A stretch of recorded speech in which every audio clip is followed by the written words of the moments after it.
আপনারা বিচার চাইছেন সদ্য বিদায়ী রাষ্ট্রপতির, এবং আমি দেখলাম যে নাহিদ ইসলাম একটি কথা বলেছেন, বিরোধী দলীয় আপনাদের দলের প্রধান এবং জাতীয় সংসদের বিরোধী দলীয় চিফ হুইপ, তিনি বলেছেন ফ্যাসিবাদের দোসর চুপ্পু রাষ্ট্রপতি মোহাম্মদ শাহাবুদ্দিন পদত্যাগ করলেই হবে না, পদত্যাগের পরে তাকে গ্রেফতার করতে হবে, কারণ গণহত্যায় তার সমর্থন রয়েছে, দুর্নীতিতে তার স্পষ্ট প্রমাণ রয়েছে।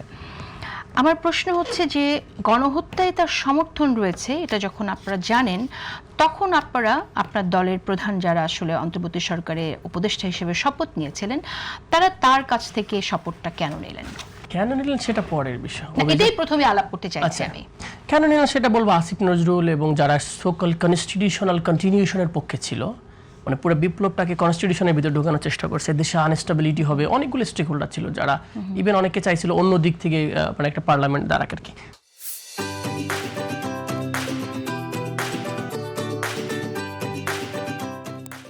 তারাই দায়ী, এটা শুধুমাত্র নাহিদ ইসলামকে দায়ী না, অন্য যারা ছিল। আপনারা তো কোনোদিনও 16 জন এই আরো 15-16 জন অ্যাডভাইজার ছিল, একবারও কোশ্চেন করেন নাই যে আপনারাও তো বিপ্লবে দাঁড়াইছিলেন। আমার রেজওয়ান আপার কথা বলেন, তারাও তো বিপ্লবে আন্দোলনে দাঁড়িয়েছিল। ও ফরহাদ মাজারের ওয়াইফ নিজেই ছিল, ফরহাদ মাজার সাহেব তো খুবই বড় বড় বিপ্লবী কথাবার্তা বলে, ওনার ওয়াইফ তো নিজেও উপদেষ্টা ছিল। তো ওনাদেরকেও কোশ্চেন করা হচ্ছে যে আপনারা কিভাবে এটার আন্ডারে চলে গেলেন।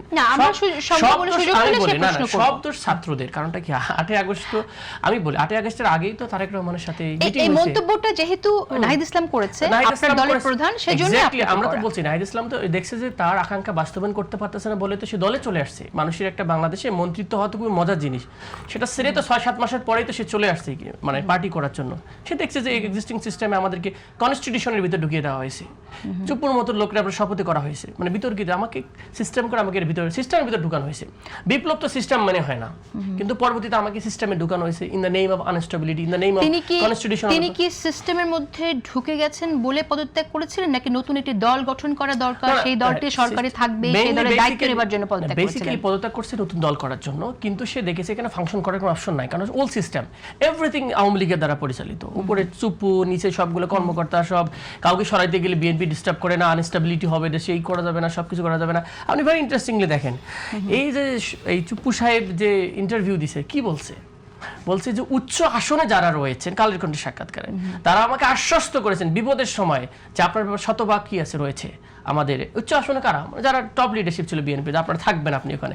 2 নম্বর সে আরেকটা মন্তব্য নিয়ে বলছে, এবং তারেক রহমান সাহেব বলছে হি ইজ সো কোর্ডিয়াল, উনি খুবই কোঅপারেশন ছিল, তার মানে উনি ফুল সাপোর্ট, বিএনপি সাপোর্টে এতদিন ছিল ক্লিয়ার। আচ্ছা, আপনাদের সাপোর্টটাও শুরুতে পেয়েছিল, আপনারা বলছেন যে হচ্ছে অন্যরা চেয়েছিল বলে আপনারা গেছেন, অন্যদের এক ধরনের চাহিদার কারণে আপনারা গেছেন। যেখানে এই গণঅভ্যুত্থানে যারা আসলে অংশগ্রহণ করেছে, প্রত্যক্ষভাবে রাজপথে থেকেছে, মাঠে থেকেছে, তারা যখন বলছে যে তিনি গণহত্যায় তার সমর্থন রয়েছে, তাহলে সেই ব্যক্তির কাছে শপথ নেওয়ার ক্ষেত্রে আপনারা হাসিনাকে ফেলার জন্য বলেন আমরা হাসিনাকে ফেলে দিয়েছি, তাহলে এখানে কেউ ষড়যন্ত্র করে সেই ষড়যন্ত্র কেন মোকাবেলা করতে পারলেন না? ষড়যন্ত্র না, দেখেন ইভেন শপথ নেওয়ার পরেও আমরা কিন্তু একাধিকবার তার পদত্যাগের ব্যাপারে আন্দোলন করেছি, ভেরি ক্লিন স্টেট। আমার কথা শুনুন, শপথ একটা ভুল আর একটা ভুল জাস্টিফাই করা যায় না। একটা সার্কামস্টেন্সে আপনি 8ই আগস্ট সার্কামস্টেন্স আপনি দেশে ছিলেন মনে নাকি? হ্যাঁ, তাদের সার্কামস্টেন্স আপনি দেখেন। 8ই আগস্ট দেশে ছিলাম না, কিন্তু আমরা তো ছিলাম, আমরা জানি কি মানে কি একটা অস্থির অবস্থা মানুষ। আমরা মনে করছিলাম যে 3 মাস কোন রকম রক্ষা করা যায় কিনা, রাষ্ট্র মানে ভয় কোনো কিছুই তো নাই, রাতে হচ্ছে ডাকাতি হচ্ছে, এখানে আওয়ামী লীগের অস্ত্র তাদের হাতে রয়েছে, খুব ভয়াবহ একটা সিচুয়েশনের মধ্যে ছিল বাংলাদেশ। সেই ফ্রম দ্যাট পার্সপেক্টিভ ওই কন্ডিশনে আপনার দেশকে সবাই যখন বিএনপি চাচ্ছিল না একটা বড় দল যেখানে বাদ দিয়ে ইউনুসকে দিয়ে সরাসরি প্রাইম মিনিস্টার এবং তাকে মানে কি বলে প্রধান উপদেষ্টা এবং রাষ্ট্রপতি ওনারা বলতেছে রাজি হচ্ছিল না, ফুল ব্যাকআপ দিচ্ছে কনস্টিটিউশন। আপনি বিএনপি আপনি নজরুল ইসলাম খানের বক্তব্য দেখেন, ওই সময় সালাউদ্দিন সাহেবের বক্তব্য দেখেন, সবাই চাচ্ছিল ওনাকে রাখতে।